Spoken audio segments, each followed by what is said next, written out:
As much as 40% of all combat in the war in Ukraine is now concentrated on the key eastern town of Avdiivka, the British Ministry of Defense, MOD, has said. Intense fighting near the beleaguered settlement has been characterized by one Russian blogger as a lighter version of the Bakhmut.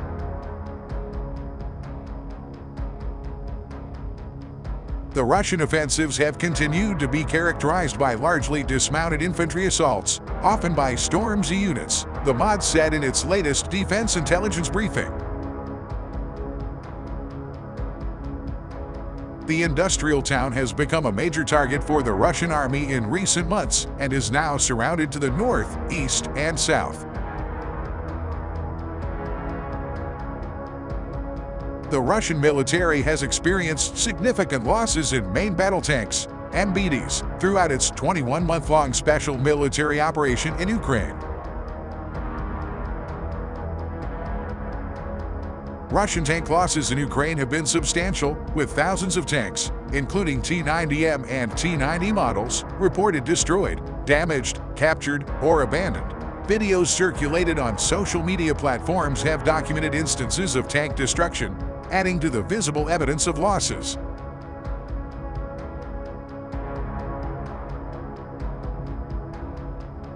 The situation on the ground involves heightened combat clashes, increased enemy airstrikes, and significant artillery activity. The Ukrainian Defense Forces remain actively engaged in repelling Russian advances in various areas, particularly in and around the city of Avdiivka. In footage, it appears that the Javelin missile was fired by Ukrainian troops in direct attack mode against a Russian T-72B3 tank.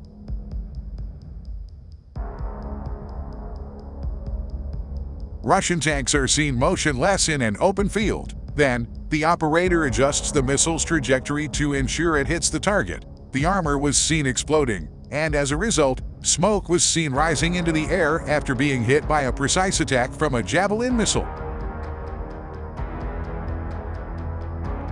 The FGM-148 Javelin is an ATGM system that offers unique capabilities in modern warfare. The Javelin is known for its peak attack mode, which targets vulnerable roof armor of armored vehicles, thereby increasing the likelihood of penetration and mission success.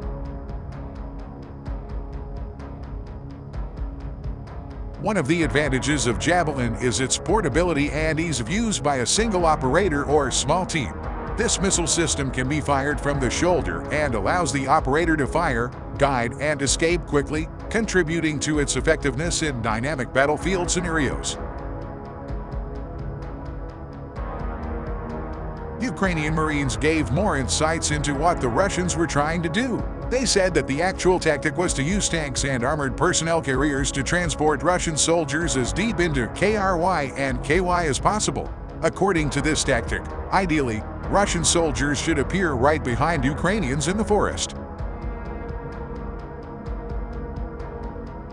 Ukrainian drone operators recently released a video showing the fire of artillery at Russian positions in the forest, where Russians are trying to accumulate heavy equipment for the assaults. Ukrainian forces spot most of the incoming Russian equipment. Then Ukrainian drone operators immobilized the first vehicle, forcing the infantry to flee, while the second vehicle turned around. Combat footage shows that the attack went wrong from the start. The first two Russian tanks carrying the infantry faced fire the moment they emerged from the forest. The tanks had to engage and started trying to suppress Ukrainian firing points in front of them. The Russian infantry did not manage to get a foothold in the settlement and immediately ran away back to the forest. After firing several shots, Russian tanks turned around and tried to flee before the Ukrainian FPV drones struck them. In addition, captured in the drone footage, illustrates the aftermath of a Ukrainian FPV drone strike on a Russian MDLB amphibious armored fighting vehicle. Shows the vehicle appears to be covered in smoke and flames after being hit by the FPV drone, so it cannot be operated. The Russian armored crew was seen jumping out of the damaged vehicle to escape the fire. The vehicle can be seen continuing to move forward even though it is on fire. Russia is continuing to launch attacks along the entire front line in Ukraine, Ukrainian Ground Forces Commander Oleksandr Syrsky said on Sunday. The operational situation in the east remains difficult, he wrote on Telegram. The enemy does not stop conducting offensive operations along the entire front.